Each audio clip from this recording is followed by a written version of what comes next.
10월 18일 영화TV 봉방송 주일날 인사 올립니다.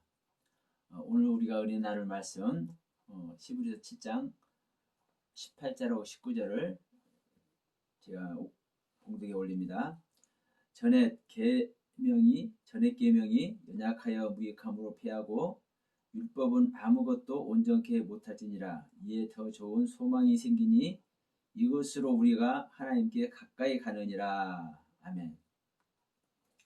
하나님께 가까이 가는 길이 있다라고 말씀합니다.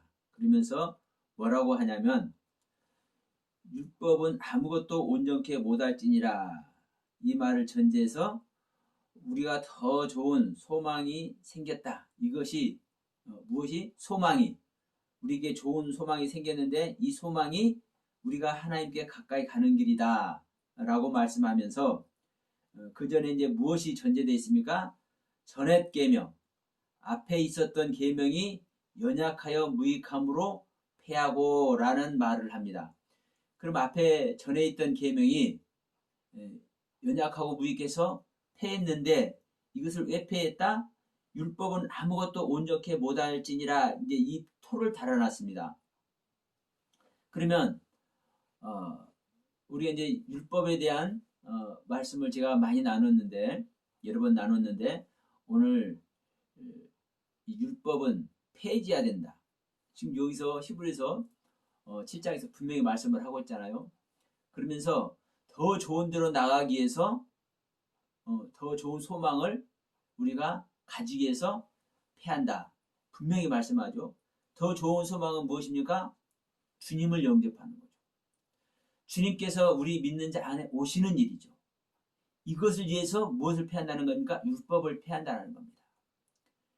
그래서 율법으로는 우리가 온전한데, 어떻게 온전한데? 하나님 아버지께서 원하시는 온전한 데까지 나갈 수 없기 때문에 그 하나님과 하나 되어서, 다시 말하면 그 하나님께서 원하시는 온전한 데 나가기 위해서는 무엇이 폐해져야 된다? 율법이 폐해져야 된다. 이런 말씀을 하는 겁니다. 그래서 여러 번 말씀드렸지만 율법은 뭐만 할 수 있다? 우리를 죄에서 깨닫게만 할 수 있다. 그래서 율법으로는 뭐 할 수가 없다? 의를 얻을 수가 없다. 율법으로는 의를 얻을 육체가 없다.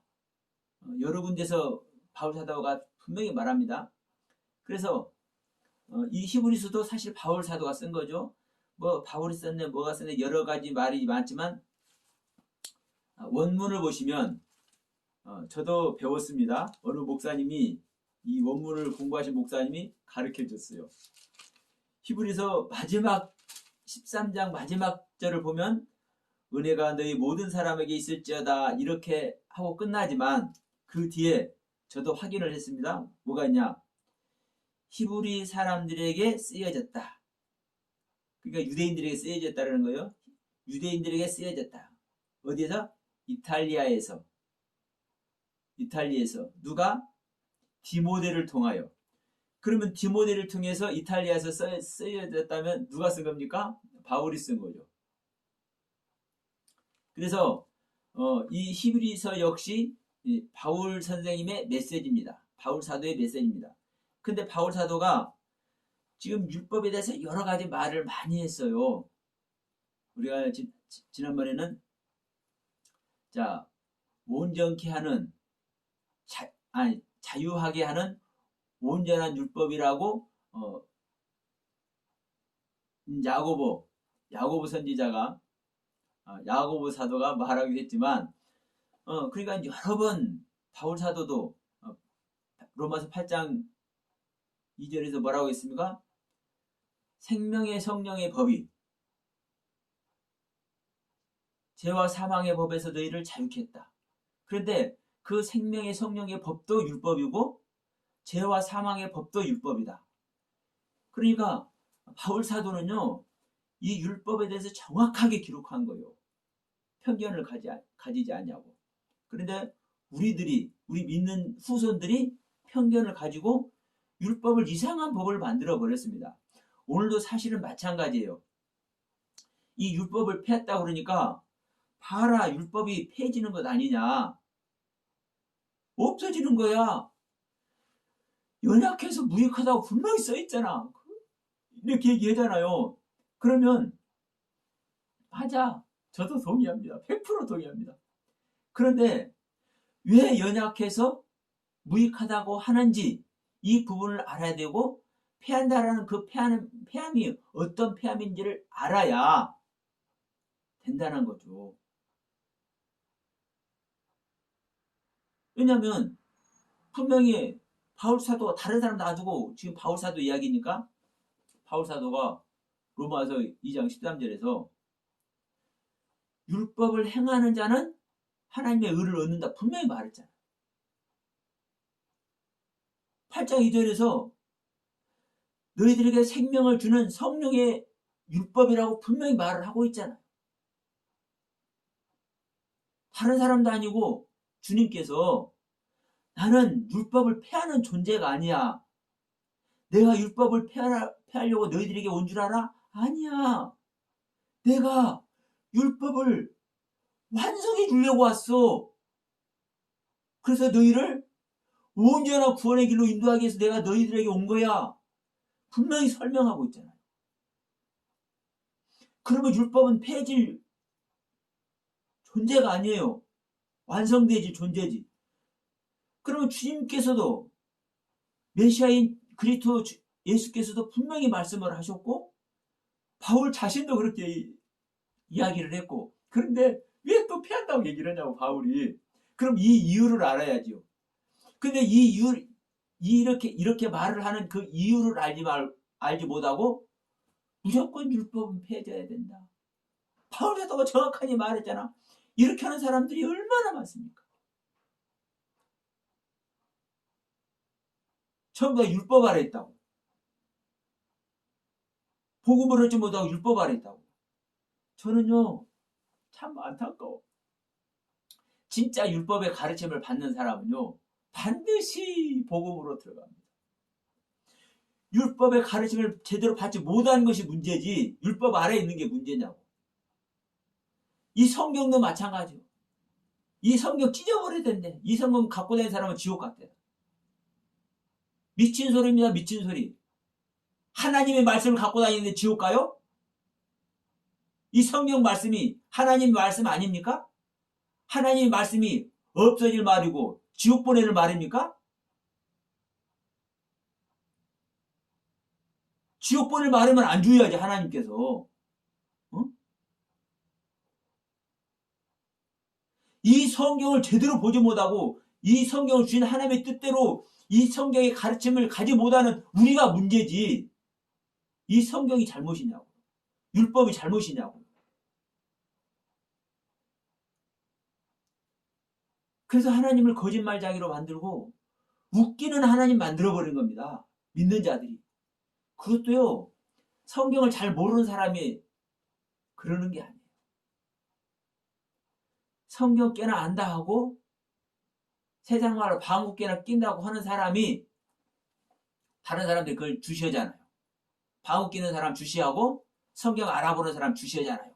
그러니까 그 사람이 하는 말을 들어. 왜 듣냐?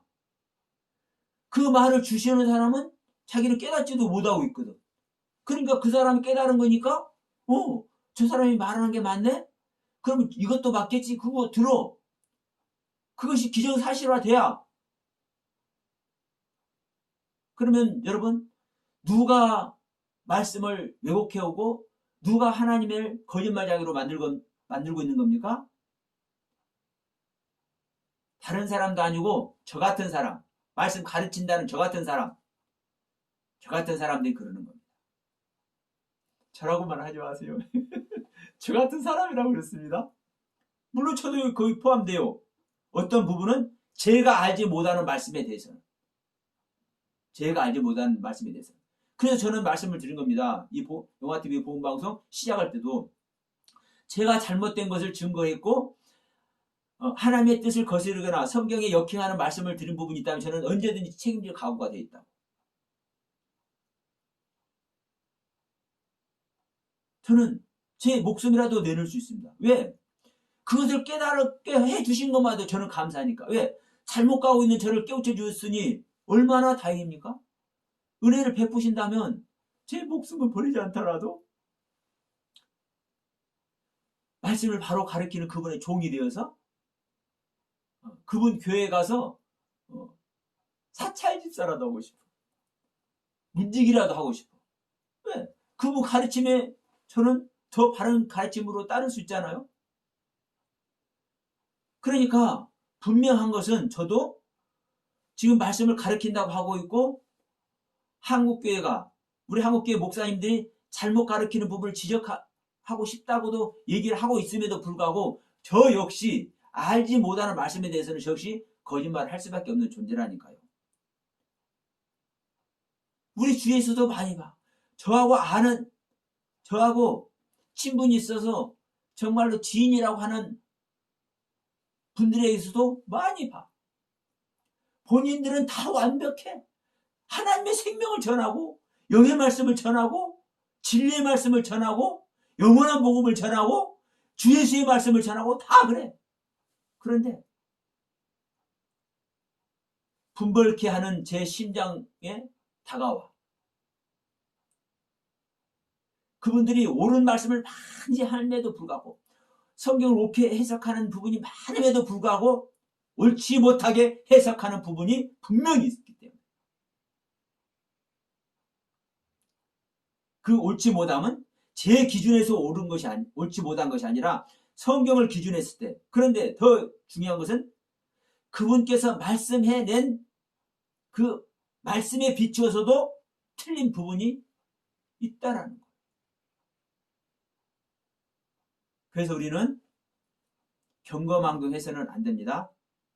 자, 다시 돌아갑니다. 율법을 왜 폐하는지 우리가 알아야 되고 율법이 연약하고 무익하다고 지적하는 그 부분이 왜 지적하고 있는지를 우리는 알아야 되는 겁니다. 그래서 이번에 이 시간에 자, 이 부분을 봅니다. 율법은 계명이죠. 율법은 계명입니다. 그러면 율법이 몇 계명입니까? 세 계명입니까? 율법이 몇 계명입니까? 세 계명입니까? 뒤로 살짝 넘어가서 우리가 잘 알고 있는 말씀, 요한일서 말씀을 잠시 한번 보도록 하겠습니다. 요한일서 2장 7절에서 이렇게 말씀하죠. 사랑하는 자들아, 내가 새 계명을 너희에게 쓰는 것이 아니라 너희가 처음부터 가진 옛 계명이니 이 옛 계명은 너희의 들은 바 말씀이거니와 다시 내가 너희에게 옛 계명을 쓰노니 저에게와 너희에게도 참된 것이라 이렇게 말을 하고 있습니다. 지금 우리 요한 사도가 이 말씀을 기록하고 있지 않습니까? 요한복음도 기록하고 있고 요한 1, 2, 3서를 기록하고 있잖아요. 그러면서 이 기록하는 것이 뭐라고 얘기를 하는 겁니까? 계명이라고 얘기를 하는 겁니다. 계명이라고. 사랑하는 자들아, 내가 새 계명을 너희에게 쓰는 것이 아니라 이렇게 얘기를 하고 있잖아요. 하나님의 말씀은요, 다 계명입니다. 사도들이 말하는 것도 다 계명입니다. 율법입니다. 그래서 제가 항상 말씀드리는 겁니다. 사도들이 말해내는 것이 사도들 개인의 말이 아니라 성령님으로부터 받은 성령님께서 쓰게 하시는 성령님의 역사하심과 주관하심 아래서 지금 쓰고 있잖아요. 그러니까 이게 하나님의 말씀이고 하나님의 계명이라니까요. 하나님의 말씀은 하나님의 법입니다. 그러면 하나님의 법을 사도 요한이 쓰고 있어요. 그러면서 내가 새 계명을 너에게 쓰는 것이 아니라 처음부터 너희들이 가지고 있는 옛 계명이야 얘기됩니다. 그러면 새 계명은 새 계명입니까? 아닙니까? 새 계명이 아니잖아요. 옛날부터 있었던 계명이잖아요. 그러니까 계명은 똑같은 계명이에요. 계명은 모두가 하나님의 법이요. 동일한 법. 그래서 자, 이 말씀 우리가 들었잖아요. 누가복음 10장 말씀. 근데 이게 정말 중요합니다. 왜냐하면 예수님께서 직접 언급하시잖아요. 누가복음 10장 25절로 27절 말씀. 자, 분명한 것은 내가 말하는 것이 아니라 성경에서 말하고 있는 내용입니다. 어떤 율법사가 일어나 예수를 실험해서 말씀합니다.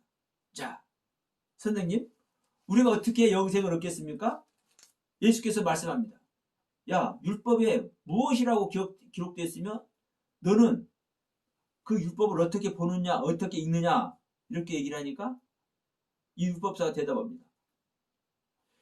내 마음을 다하며 목숨을 다하며 힘을 다하며 뜻을 다하여 주 너의 하나님을 사랑하고 또한 내 이웃을 내 몸과 같이 사랑하라. 이렇게 율법에 기록되어 있고 자기는 이렇게 읽는다라는 거예요. 이게 뭡니까? 새 계명 아닙니까? 요한복음 13장 34절에서 분명히 말씀을 하고 있잖아요. 주님께서 내가 새 계명을 너에게 준다. 그러면서 서로 사랑해라. 어떻게 사랑해라? 내가 너희를 사랑한 것 같이 너희들도 서로 사랑해라.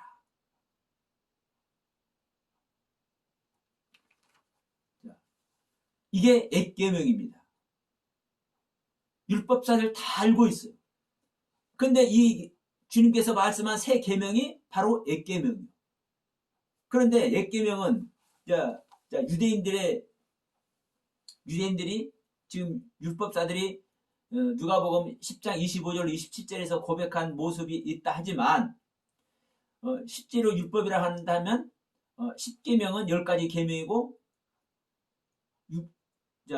율법이라 한다면 613가지의 하나님께서 주신 이스라엘 백성들이 주신 계명 전체를 얘기를 하는 겁니다.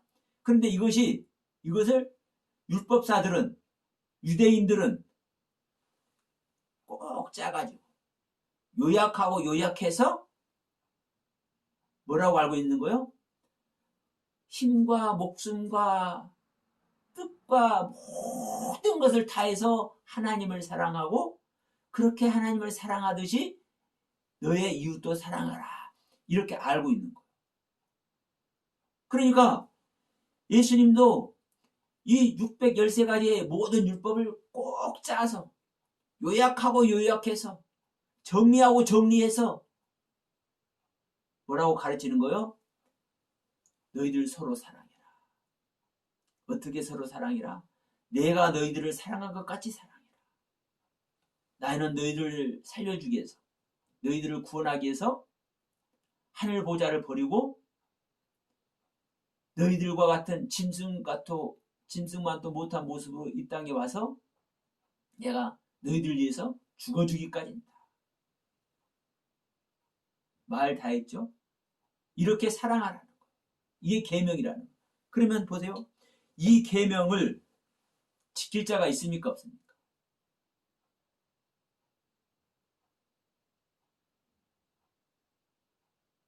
우리가 흔히 얘기하죠. 율법 지킬 자가 없다고. 율법 지키라고 주는 것이 아니라고. 그럼 예수님께서 분명히 얘기했잖아요. 이 계명을 지킨 자만 내 아들이 된다고 했잖아요. 안 지키면 아들 안 되잖아요.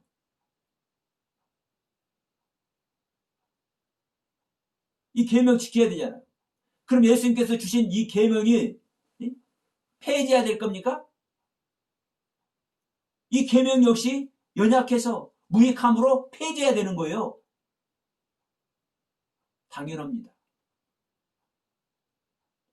예수님께서 주신 새 계명도 연약해서 무익해서 폐지해야 되는 겁니다. 이런 말씀 여러분 처음 듣죠? 사실 저 역시 처음 하는 말씀입니다. 예수님께서 주신 새 계명이 폐해져야 된다는 말은. 왜냐? 똑같은 율법이기 때문에 그렇습니다. 이게 이 시간 주시는 하나님의 계시의 말씀입니다. 내 안에서 주시는 계시의 말씀. 그러면 예수님의 새 계명도 왜 폐해져야 되느냐? 왜 율법이냐? 성경이 기록하고 있잖아요.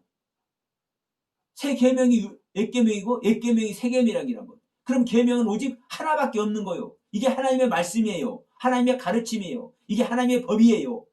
이게 율법이라고 지칭되어 있는 거예요. 근데 이 율법이 연약해서 무익해서 폐해져야 된다고 말씀을 하고 있잖아요. 뭘 하기 위해서? 더 좋은 소망. 더 좋은 소망으로 나가기 위해서. 우리가 하나님께 가까이 더 좋은 소망을 이루기 위해서. 그 좋은 소망이 누굽니까? 예수 그리스도입니다. 우리 안에 그리스도가 임마누엘 하는 것입니다. 그런데 율법은 우리에게 지키라고 주신 법이에요. 이것은 기준입니다. 기준. 그런데 그 기준을 충족할 수 없잖아요. 충족할 수 없음에도 불구하고 그 기준을 따라야 되겠습니까? 안 따라야 되겠습니까? 그 기준을 놓고 그 기준을 향해서 그 기준 가운데서 우리는 발버둥 쳐야 됩니다. 그러면 여러분 그 기준을 따르려고 발버둥 칠 때 우리는 뭐밖에 할 수 없습니까? 내 죄를 깨달을 수 있게. 죄는 여러분 죄는 죄가 뭔지 알아야 돼. 죄는 살인하고 도둑질하고 간음하고 시기 질투하고 분쟁하고 이게 죄지만 이게 죄지만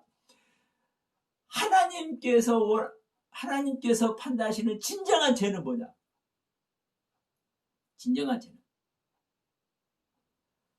하나님과 분리되는 게 죄입니다. 하나님을 믿지 않는 것이 죄입니다. 어그러지는 것이 죄입니다. 하나님께서 이탈하는 것이 죄입니다.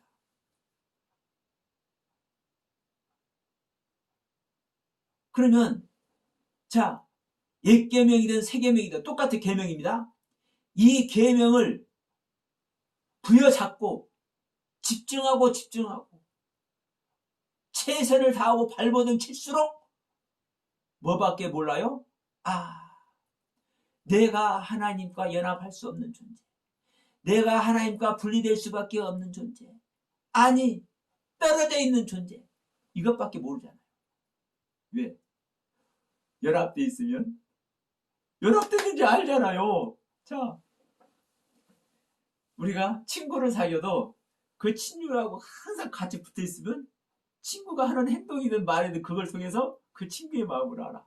그런데 구만열리 장철리 뚝 떨어져 있어. 물론 마음은 통할 수 있지만 뚝 떨어져 있으면 지금 이 순간에 무슨 행동을 하는지 모르잖아요. 우리는 행동 이상하게 하면서 말로는 사랑해 좋아요 뭘만 할 수 있으니까. 그런데 항상 같이 있으면 그의 행동과 언어와 이 언행을 통해서 알 수 있잖아요. 우리가 하나님과 함께 있으면 그 하나님에서 아는 겁니다. 그런데 함께 있지 못하기 때문에 분리되어 있기 때문에 떨어져 있기 때문에 우리는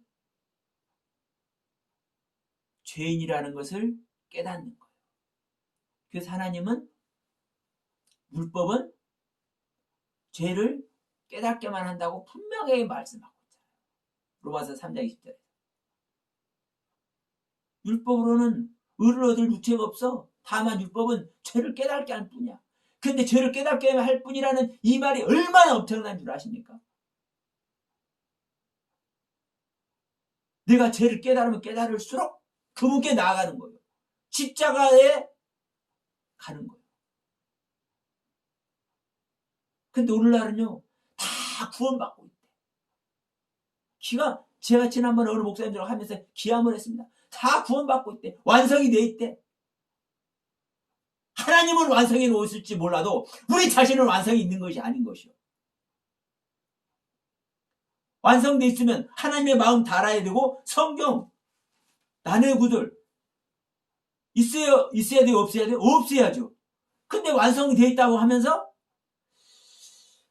종말이 언젠고? 창세전이라는 뜻이 뭔고? 몰라. 그게 하나님과 함께 돼 있고 하나님께서 다 이루는 세상입니까? 기가 막힙니다. 하나님은 그래 그분들의 말대로 창세전부터 다 이루나 놓은 거 맞아요. 하나님의 그 계시 자체, 말씀 자체가, 하나님 존재 자체가 모든 것이 완성이고 모든 것이 무흠하니까, 온전한 거니까. 그분의 계획도 온전한 거죠. 그러니까 온전한 계획대로 실행되는 거니까 완성이 있는 거 맞는 거예요. 억만분의 1도 틀리지 않아. 근데 하나님은 완성해 놓으셨을지 몰라, 완성해 놓으셨어도 우리가 완성이 됐냐고. 우리가 완성이 돼 있지 못한 것이 무슨 완성이냐고. 그래서 성경에 분명히 말씀하고 있어요. 너희들이 죄와 피 흘리기까지 좀 싸워라 이놈들아. 바울의 얘기잖아요. 나는 얻었다함도 아니요, 나는 이루었다함도 아니다. 나는 그저 표들을 향해서 지금도 달려가고 있다. 그런데 다 이루어놨대. 우리는 다 이루어진 게 있어 가고 있대. 기가 막힙니다. 기가 막혀. 자, 그러니까 이 율법 얘기하면서 지금 이 얘기했죠. 율법은 깨닫게 하는 거예요. 깨닫게. 이 율법이 없으면, 율법의 가르침을 받지 않으면 깨달을 수가 없는 거예요. 자기 자신을. 그러면 깨달지 못하면, 자, 1단계에서 우리가 깨달아서 1단계를 완성했다고 합시다. 성경대로 하면 7단계까지 있어요. 7째 날에 가서 안식에 들어가잖아요. 창세기 1장의 창조 내용입니다. 계시록에 보면 7교회가 있고 7나팔이 있고 7대접이 있어. 다 7단계로 단계별 신앙의 성숙을 얘기를 하는 거예요. 그럼 1단계 뛰어넘고 2단계 뛰어넘고 3단계 뛰어넘었다 합시다. 기가 막혀. 3단계 가보니까 여기가 좋사오니 여기가 좋사오니 할 수 있어. 4단계 가서도 여기가 좋사오니, 5단계 가서도 여기가 좋사오니. 그러나 하나님은 영원한 안식에 들어가는 그 순간까지 하나님은 그 자리에서 머무는 사람은 떨어지는 겁니다. 죄 아래에 있는 겁니다. 그러면 1단계 있든 2단계 있든 5단계 있든 그 상태에서도 깨달아야 6단계 가고, 6단계에서도 깨달아야 10단계 가잖아요. 근데 율법의 가르침을 받지 못하면 못 깨달아. 율법만이 완전한 법이요. 이 완전한 법이 우리를 구원으로 이끌고 있는데 율법은 패한다? 이 패하는 것이 뭔지 모르기 때문에 그렇다는 겁니다. 지금 이 패하는 것이 뭔지 모르니까. 자, 그럼 이 시간에 이 패하는 이야기를 잠시 해봅니다. 자, 제가 원문을 모르는데 부득불 원문을 제가 인용을 합니다. 제가 헬라어를 그대로 한번 읽어볼게요. 자, 전옛 액계명이 여기가 좀 말이 좀 그래요. 전옛 계명이 연약하여 무익함으로 패하고, 이 부분만 한번 봅니다. 이 부분만 보면 해답이 나와버립니다. 전옛 계명이, 그러니까 앞에 있던 계명이 연약해서 무익함으로 패한다라는 이 부분만 우리가 우리 한글로는 전에 계명이 앞에 있는 계명이 연약해서 무익하니까 폐했다. 그리고 주님이신 그리스도를 우리가 영접한다. 아무런 무리 없잖아요. 그런데 자, 이 부분이 어떤 의미로 기록되었는지를 알면은 그렇구나. 박수를 칠 겁니다. 무릎을 탁 칠 겁니다. 자, 봅시다. 헬라어로 이렇게 기록됐습니다. 아데테시스 멘 가르시아 기노마이 프루하고 엔톨레 디아호 아우토스 아스테네스 카이 아노렉네스 이렇게 돼 있어요. 그러면 연약하다, 무익하다라는 단어가 그 말 그 뜻대로 연약하고 무익해. 뭐가? 계명이. 그런데 이 연약하고 무익하다라는 이 단어는 목적격입니다. 현재 자체가 율법이 가르침을 주고 있는 그 현재 상태가 연약하고 무익한 것이 아니라 목적을 이루는데 연약하고 무익하다라는 거예요. 목적을 이루는데. 왜 그러냐 이제 설명이 들어가는 겁니다. 그리고 자, 중요한 것은 아데테시스 멘 가르시아 기노마입니다. 폐하고라는 단어예요. 근데 우리 한글로는 폐하고, 그러니까 폐해버렸다, 없애버렸다, 무시해버렸다, 취소해버렸다 이 뜻이지만 헬라어는 아데테시스라는 단어와 맨이라는 단어와 가르라는 단어와 기노마이라는 단어, 이 네 단어가 이루어져 있는 것이 폐하고라는 우리 한글 성경의 해석입니다. 그러면 자, 폐하다라는 단어는 아데테시스라는 단어예요. 이게 폐해지는 거예요. 취소하는 거예요. 무효화하는 거예요. 없어지는 거예요. 그러니까 아데테시스, 폐하다라는 이 뜻이 정확합니다. 근데 이 뒤에 있는 것이 이제 중요해. 이 아데테시스라는 단어 뒤에 맨이라는 단어가 오는데, 이 맨이라는 단어는 뒤에 오는 단어를 강조하거나 소개하는 단어예요. 제가 사전 찾아보고 제 말 붙이지 않고 사전에 있는 뜻 그대로 제가 지금 말씀하는 겁니다. 히브리어 사전을, 헬라어 사전을 찾아서 헬라어 사전 단어가 어떤 뜻으로 기록됐는지 그걸 제가 하나하나 정확하게 단어의 뜻만 말씀을 드리는 거예요. 그러니까 이건 제 얘기가 아닙니다. 성경에 기록된 그 사전의 뜻이지. 그러면 아데테시스는 폐했다라는 단어고, 맨이라는 단어는 뒤에 오는 단어를 강조하거나 소개하는 단어입니다. 그러면 맨, 가르라는 단어죠. 근데 이 가르라는 단어는 왜냐하면이라는 뜻이요. 왜냐하면, 즉 원인과 이유를 말하는 거예요. 원인과 이유. 그러면 원인과 이유를 말한다는 것은 무슨 원인과 이유입니까? 율법 폐하는 거죠. 율법을 지금 폐한다고 얘기를 하고 있는 거예요. 그런데 이 율법을 왜 폐하는지 그 원인과 이유를 말하는 겁니다. 그런데 폐한다. 왜 폐하느냐? 뒤에 기노마이라는 단어. 기노마이라는 단어는 우리가 잘 압니다. 낳다, 일으키다, 태어나다, 탄생하다. 아이 낳는 이야기입니다. 아이 낳는 이야기. 태어나다, 탄생하다, 낳다, 일으키다. 그러면 자, 예수님이 이 땅에 오신 것이 구원이고 우리 안에 그리스도로 임마누엘 하시는 것이 구원이죠. 그럼 예수님께서 우리 안에 태어나시는 거예요. 탄생하시는 거예요. 나아지는 거예요. 그래서 예수님께서 이렇게 말씀하시죠. 자, 제자들하고 가서 복음을 전하고 있으니까, 어이 예수, 당신 엄마하고 당신 형제들이 왔어.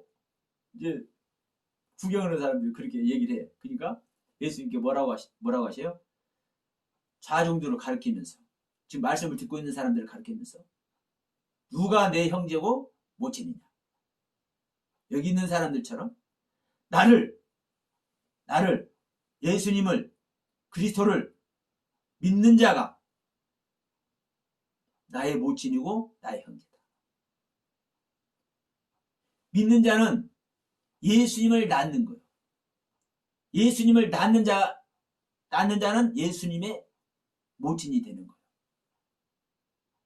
그러니까 이 말이 기가 막히게 맞습니다. 근데 그냥 다 흘려 들어가지. 예수님을 낳는 자가 예수의 모친이라니까요. 예수의 형제고요. 그래서 우리 믿는 자들은요, 예수님을 낳아야 돼요. 예수님이 우리 믿는 자 안에서 태어나야 돼요. 탄생해야 돼요. 그게 하나님의 말씀이 우리 안에서 일으켜지는 겁니다. 그러니까 자, 예수님이 말씀이 육신이어서 오셨죠, 이 땅에. 이 말씀은 하나님의 법입니다. 하나님의 말씀입니다. 하나님의 계명입니다. 계명이 말씀이라니까요. 자, 우리 아까 말씀드렸던 요한 1서 2장 7절에서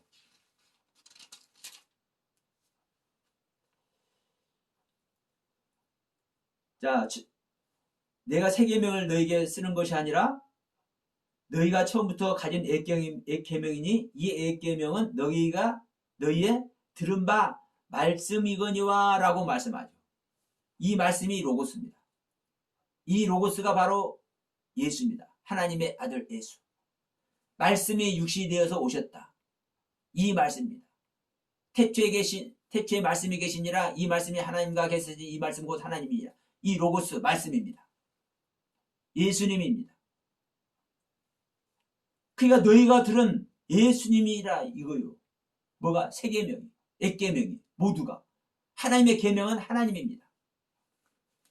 그러면 계명이라는 것은 우리에게 기준점이 되고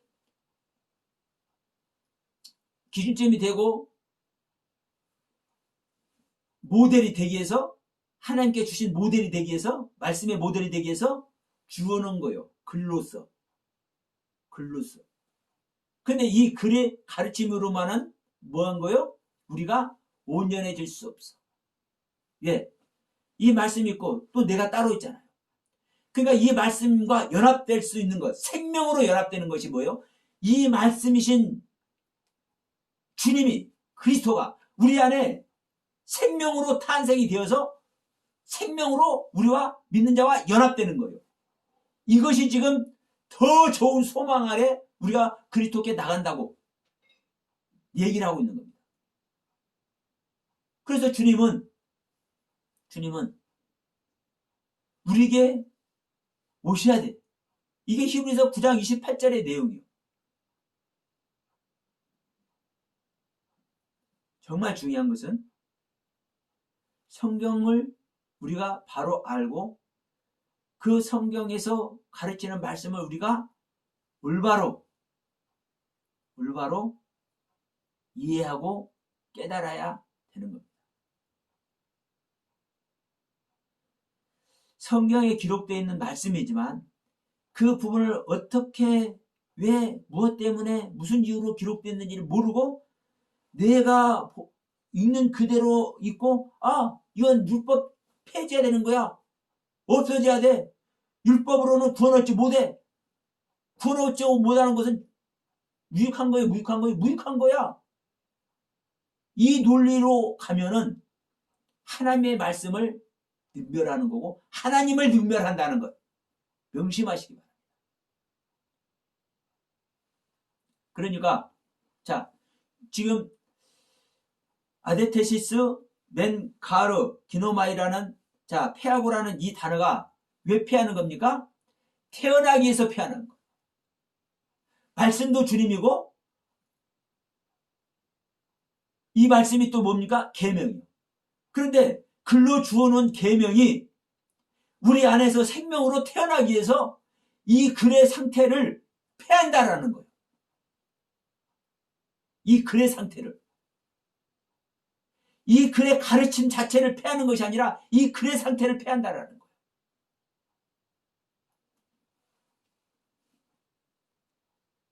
그리고 그 다음 부분, 전의 계명.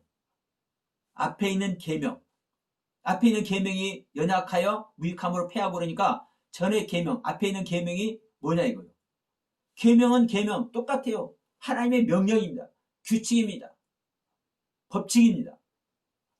근데 전햇이라는 이 단어는 무엇이냐? 프로하고라는 단어입니다. 프로하고. 이 프로하고라는 단어는요, 인도하다, 인도하여 내다, 끌어내다, 앞서가다. 그러면 자, 전의 계명이라는 것이 앞에 있는 계명이 자, 예수님 오기 전에 계명으로 하나님께서 계명으로 우리에게 주셔나셨지. 율법을 주어 놓았지. 그 앞에 예수님 오기 전에 이스라엘 백성들이 유대인들이 믿었던 율법, 이 율법을 그냥 율법이라고만 생각하면 안 돼. 그 율법이 뭐였다라는 거요? 그 율법은 지금까지 인도하고 있다라는 거예요. 이끌어내고 있다라는 거예요. 인도해내고 있다라는 거예요. 그리고 우리가 힘들기 때문에 우리를 앞서서 우리를 이끌고 있다라는 거예요. 믿는 자를. 그러면 전의 계명이 제대로 된 계명입니까? 다시 말합니다. 전의 계명이, 앞에 있는 계명이 지금 우리 믿는 자들을, 이스라엘 백성들을, 하나님의 가르침을 받고 있는 사람들을 잘못된 길로 인도하고 있는 겁니까? 올바른 길로 인도하고 있는 겁니까? 또 다른 말로 하면 전의 계명인 이 율법이 이끌고 인도해내고 앞서서 우리를 이끌어가고 있는 이 율법이, 계명이 우리 믿는 자들을, 이스라엘 백성들을 위해서 유해한 겁니까? 무해한 겁니까? 지금까지 이끌고 있고, 지금까지 인도해내고 있고, 지금까지 앞서서 우리를 이끌어주고 있는 이 계명이, 이 율법이 유익한 거예요? 무익한 거예요? 온전해지기 위해서 연약하고 온전해지기 위해서 무익하고, 그래서 처음에 말했잖아요. 아스테네스라는 연약하다, 아노렉네스라는 무익하다는 이 단어가 목적격이라고. 목적을 향해 가는 데서는 무익하다고 얘기했고, 목적 그 자체를 이루기 위해서는 무익하다고, 연약하다고 한 것이지, 이 율법 자체가 연약한 것이고 이 율법 자체가 무익하다고 하지 않아요. 그러면 여러분, 율법 자체가 무익하고 연약하다면 하나님의 말씀이 유익하고 연약한 거지, 하나님의 말씀이 연약하고 무익한 말씀입니까? 생각해 보시라고. 기가 막힌 내용 아니에요? 우리가 하나님의 법을 어떻게 알고 있냐. 하나님의 법을, 하나님의 말씀을 우리가 하나님을 어떻게 알고 있어? 율법이 연약하다, 무익하다, 그래서 율법 해야 된다고 이렇게 주장하는 것들은 그 중에 하나가 누구였습니까? 저였습니다. 저였어. 저 역시 그렇게 얘기를 했어. 그렇게 가르쳤어. 그러니까 더 통타는 겁니다. 제가 그동안 그렇게 해왔으니까.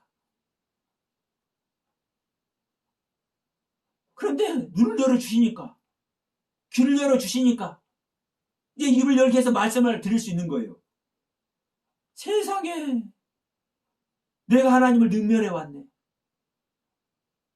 내가 하나님을 연약하다고? 하나님을 폐지해야 된다고? 하나님은 무익하다고? 세상에, 다른 사람 아니고 제가 그래왔다니까요. 우리 모두 이래왔다고요. 우리 모두가. 특히 우리 목사님들.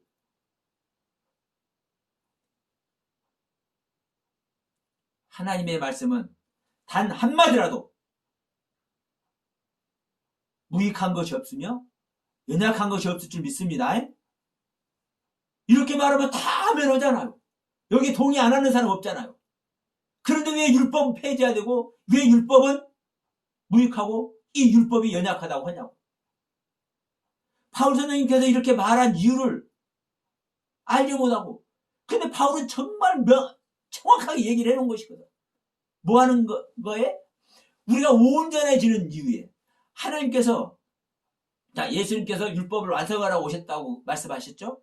그런데 다시 말하면 율법이 완성되는 것이 구원이요. 그럼 우리를 온전히 구원하기 위해서는 우리 안에 율법이 완성이 돼야 되잖아요. 율법 자체가 완성이 되고 뭐 미완성이고 이러냐고. 하나님 말씀이 미완성 있고 완성이 있어요? 하나님의 말씀 자체는 모든 것이 완성이고 모든 것이 온전한 것이지. 다만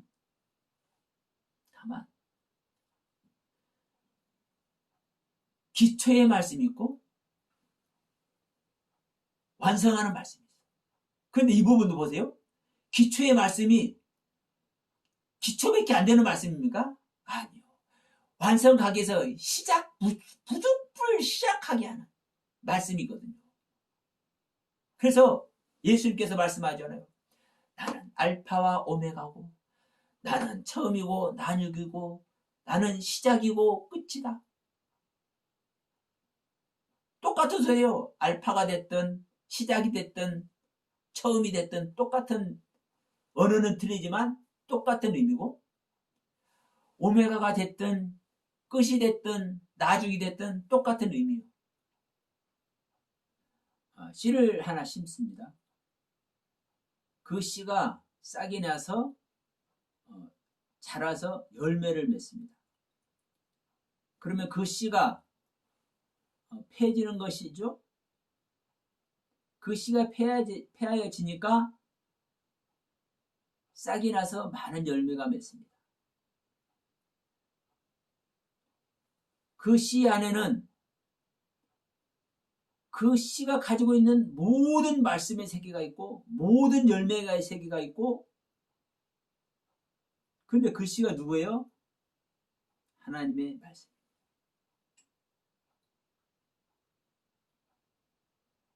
그 씨가 폐해질 때 그 씨로는, 그 씨의 가르침으로는 우리 믿는 자에게 가르쳐서 완성이 되게 하는 은혜를 입힐 수가 없어. 그래서 주님은 그 씨를 폐하는 거예요. 이 땅에 오신 주님이 십자가에서 죽는 이유와 똑같은 이유입니다. 그러면 우리가 가지고 있는 율법이 폐해져야 우리 안에 그 율법의 생명이 우리와 생명연합으로 탄생되는 거예요. 그러면 그 율법이 폐해질 때, 그 씨가 폐해질 때, 그 씨가 싹이 나서 자라고 열매 맺어질 때, 그 씨가 폐해진 씨가 없어진 겁니까? 아니면 있는 겁니까? 그 씨가 폐져서 싹이 나서 열매를 맺었잖아요. 그러면 그 씨가, 처음 심어진 씨가, 폐하여진 씨가 진짜 폐져서 없어진 거예요? 아니면 있는 거예요? 하나님의 말씀의 세계, 이와 같은 경륜입니다. 그 씨는 폐해진 것이 아니라, 없어진 것이 아니라 더 많은 씨로 완성된 겁니다. 이게 율법이 완성되는 이야기를 하는 겁니다. 명심하셔야 됩니다. 율법은 폐해지는 게 아닙니다. 하나님의 말씀은 폐해지고 없어질 말씀이 없습니다. 그 자체가.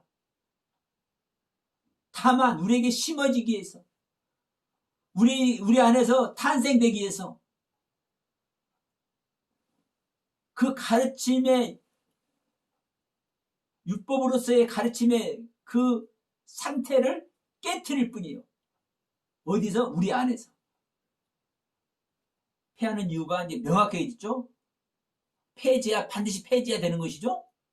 그럼 이 이야기가 어느 이야기가 똑같냐면 갈라디아서, 자, 앞으로 잠시 넘어갈까요? 갈라디아서 3장 이야기하고 똑같습니다. 3장에서 3장에서 이렇게 얘기하죠. 몽학선생 이론.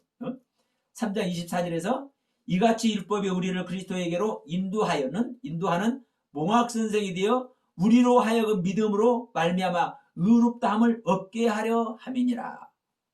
이 말하고 똑같은 말입니다.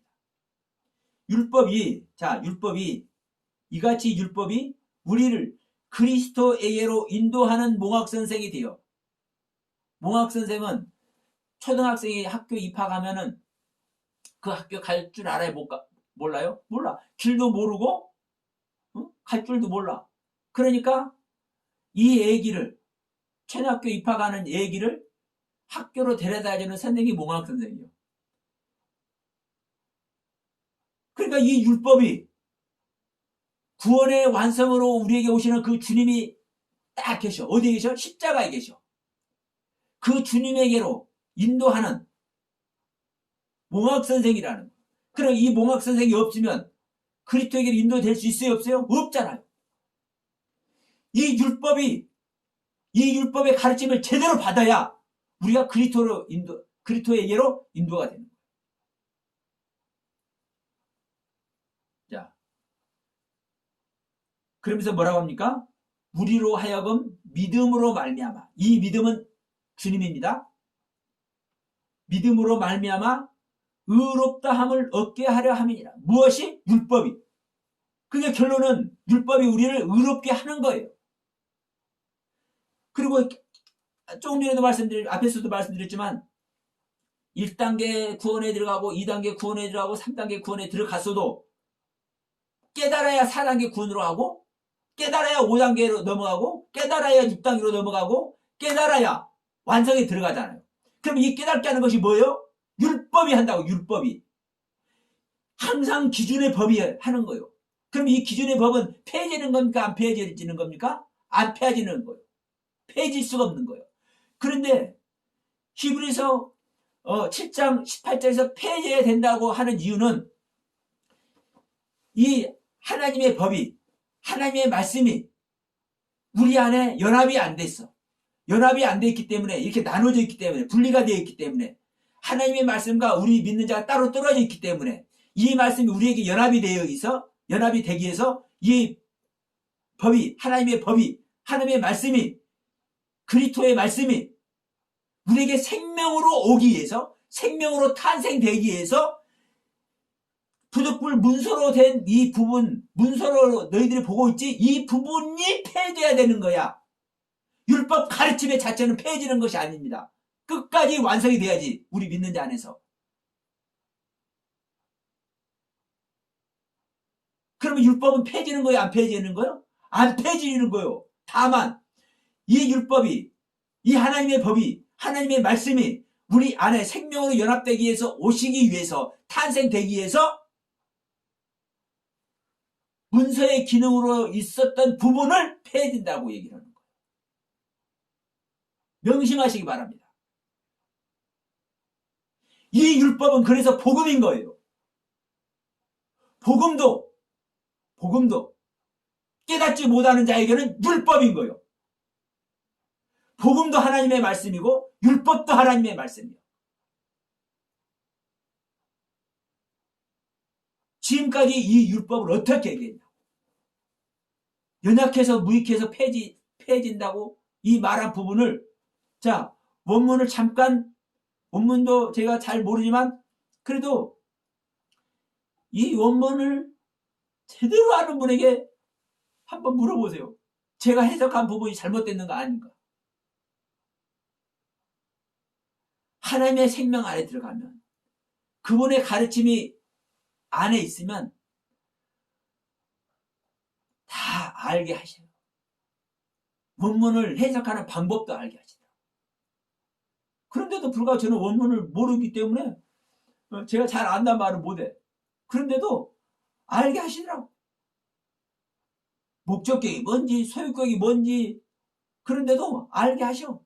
아, 그리고 제가 목적격이 있으니까, 자, 여기 뭐 어디냐? 전에 계명. 앞에 있는 계명은 소유격이에요. 소유격.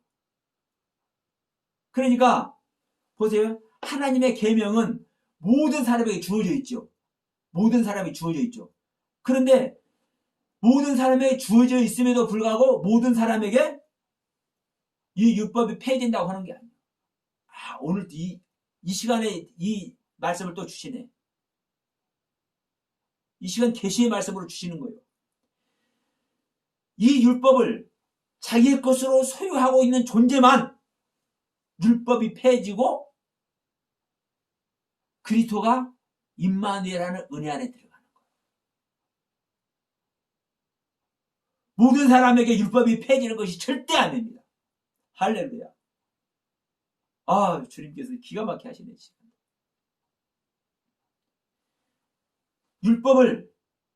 율법의 가르침을 올바르게 자기 안에 소유하고 있는 존재만 이 율법이 폐해지고 지금까지 봐왔던 율법의 그 보는 방법이 폐해지고 그 율법의 가르침이 이제 생명으로 우리 안에서 탄생하는, 믿는 자 안에서 탄생하는 거예요.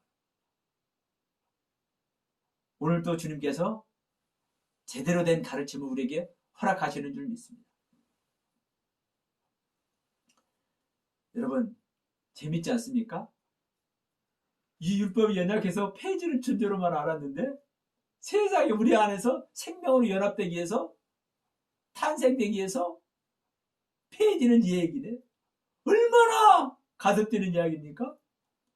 이것이 율법이 몽학선생이 되어서 그리스도 앞에 인도해내고 우리가 믿음으로 구원을 얻도록 하는 것이 또 갈라디아서 3장 24절에서 이게 율법이 하는 일이라고 얘기를 하잖아요. 로마서 3장 10절에 율법은 끝까지 우리 죄를 깨닫게 한다 하잖아요. 그리고 이 죄는 어떤 죄요? 거듭났어도 아직 알지 못하는 부분은 우리가 주님과 떨어지는 거거든요. 명심하시기 바랍니다. 아직 깨닫지 못한 말씀의 세계는 주님과 떨어져 있는 거예요. 그러니까 아직 깨닫지 못한 세계를 또 깨닫게 하시는 것이 뭐가 하는 거예요? 율법이 하는 거예요. 아직 깨닫지 못한 세계를 깨닫게 하는 것이 누가요? 율법이에요. 복음이 하는 것이 아니에요. 복음은 주님과 연합된 상태가 복음이에요.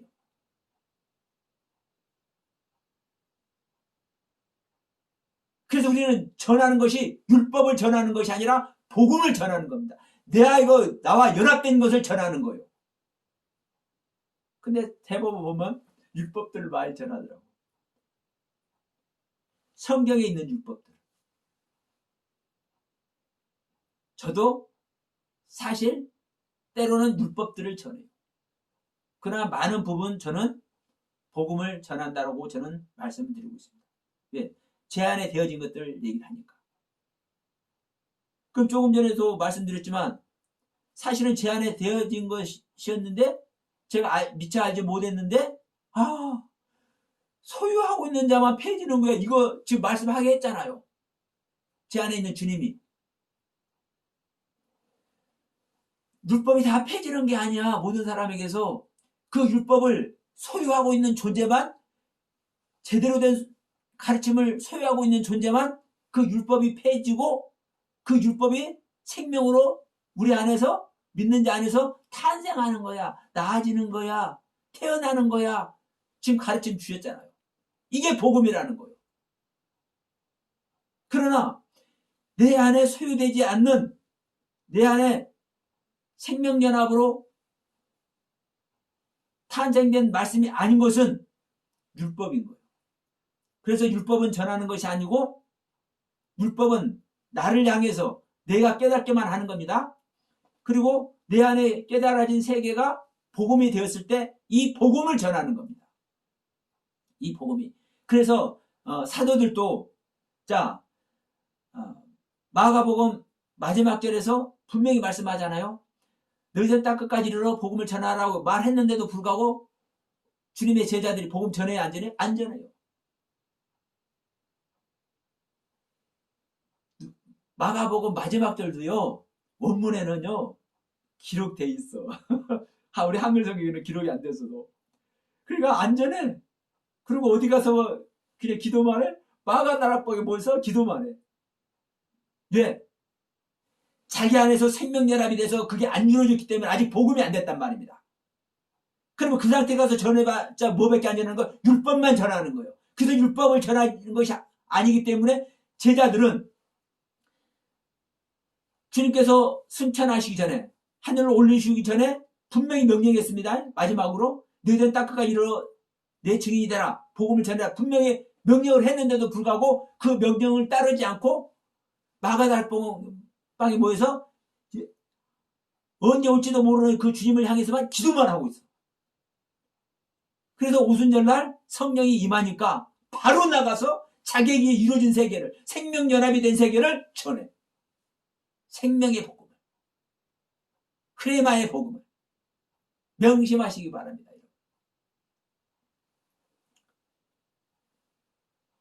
자, 다시 한번 우리가 정리합니다. 율법은 우리에게서 폐지해야 되는 거요. 뭘 하기 위해서? 그 율법이 생명으로 우리 안에서 탄생되기 위해서 폐지해야 되는 겁니다. 그러니까 이 히브리서 7장 18절 말씀이 얼마나 가슴 뛰는 말씀입니까? 얼마나 엄청난 은혜의 말씀입니까? 이 율법이 폐지해야 된다는 말이에요. 그런데 이것을 우리는 완전 거꾸로 해갖고 하나님의 말씀을 능멸해 왔어. 이 기독교 전체가 다. 자, 귀한 깨달음과 가르침의 세계가 있고 체험의 세계를 간다고 할지라도 생명연합이 됐다라고 오해할 수도 있다라는 부분을 말씀드리면서 오늘 10월 18일 주일날에 드리는 영화TV 복음방송 이것으로 마치도록 하겠습니다. 감사합니다.